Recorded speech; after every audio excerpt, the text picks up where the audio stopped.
News పేపర్లో add ఇస్తారు, phone కొట్టండి జాబ్ పట్టండి అని గాలం వేస్తారు. ఆన్లైన్లో దరఖాస్తులు స్వీకరిస్తున్నట్లు బిల్డప్ ఇచ్చేస్తారు, డబ్బులు వసూలు చేస్తారు.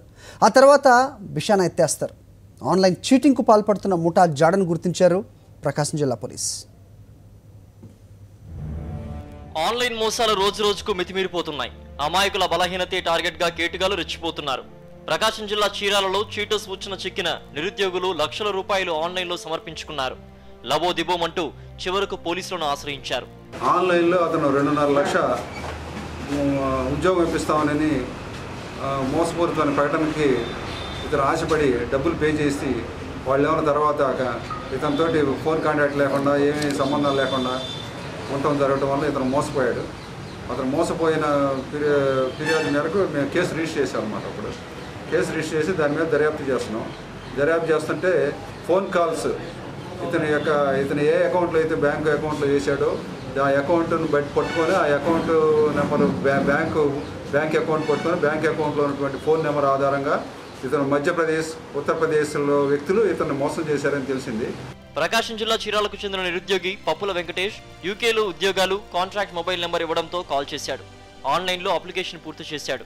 ఆ తర్వాత 2,50,000 రూపాయలు పంపించాలని కోరడంతో గుడ్డిగా డబ్బులు వాళ్ళు చెప్పిన అకౌంట్లో క్రెడిట్ చేశాడు. ఆ తర్వాత కాంట్రాక్ట్ నెంబర్ పనిచేయకపోవడంతో 2015 నవంబర్లో మోసపోయానంటూ పోలీసులను ఆశ్రయించాడు. ఇలా ప్రకాశం జిల్లాలో మోసపోయిన వారి సంఖ్య పెరగడంతో పోలీసులు నిఘా పెట్టారు. బాధితులు క్రెడిట్ చేసిన అకౌంట్ నెంబర్ ఆధారంగా కేసు దర్యాప్తు మొదలుపెట్టారు. ఉత్తరప్రదేశ్ రాష్ట్రంలోని గోరఖ్పూర్ వాసి అకౌంట్లో డబ్బులు క్రెడిట్ అయినట్లు గుర్తించారు. గోరఖ్పూర్, భోపాల్ మొదలగు ప్రదేశాల్లో పర్యటించి అక్కడ ఉన్నటువంటి బ్యాంక్ అకౌంట్స్, అక్కడ ఉన్నటువంటి ఫోన్ నెంబర్స్, అక్కడ ఉన్నటువంటి ఆఫీసర్ల సహకారంతో ఇతను ఉమేష్ కుమార్ తివారీ అనే అతను భోపాల్కి చెందినటువంటి ఒక చిన్న మార్కెటింగ్ ఏజెంట్ అకౌంట్లో ఈ డబ్బులు పడినట్టు తేలింది. ఇతను ఈ అకౌంట్ల నుంచి ఇతను మళ్ళీ వేరే వ్యక్తులకి ఈ డబ్బుల్ని ట్రాన్స్ఫర్ చేశాడు అన్నమాట. అసలు వ్యక్తులు ఇటువంటి వ్యక్తులు చాలామంది ఉన్నారు. వీళ్ళంతా కలిపి ఒక గ్యాంగ్గా తయారయ్యి ప్రజలను మోసం లోకల్ పేపర్లో ప్రకటన ఇచ్చేసి ఆన్లైన్లో మీకు బంగారం వచ్చింది, లాకర్ వచ్చింది, మీకు ఫారిన్ కంట్రీస్లో ఉద్యోగాలు ఉన్నాయి మొదలైనటువంటి తోటి ప్రజలను మోసం చేస్తూ ఉంటారు.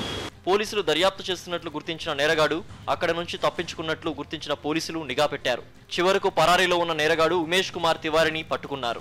ఆ మోసంగా ఎవరైతే కొంతమంది నమ్మి మోసపోతారో వాళ్ళ యొక్క డబ్బులు పలానా అకౌంట్లో వేయండి అనేటువంటి వాళ్ళు అకౌంట్ నెంబర్ ఇస్తారు.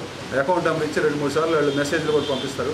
అది ఎవరైతే వీక్ అయిపోయి కొంతమంది నమ్మి డబ్బులు వేసారో వాళ్ళంతా మోసపోయినట్టే.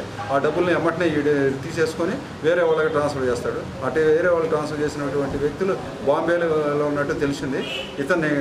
ఇతని అకౌంట్లో పడినాయి కాబట్టి ఇతను తీసుకొచ్చి ఇతనికి అసలు వ్యక్తులు ఇతనికి చిన్న కమిషన్ ఇస్తారు మా డబ్బులు. నిందితుడు ఉమేష్ కుమార్ తివారీ కేవలం ఏజెంట్గా గుర్తించారు పోలీసులు. కమిషన్ పద్ధతిలో డబ్బులు ట్రాన్స్ఫర్ చేస్తున్నట్లు దర్యాప్తులో తేలింది. ఈ ముఠా వెనుక నైజీరియన్ల హస్తం ఉన్నట్లు అనుమానిస్తున్నారు పోలీసులు. ఆన్లైన్ మోసాలకు తెరతీసిన గ్యాంగ్ ని పట్టుకోవడానికి సైబర్ టీం నిఘా పెట్టినట్లు పోలీసులు వెల్లడిస్తున్నారు.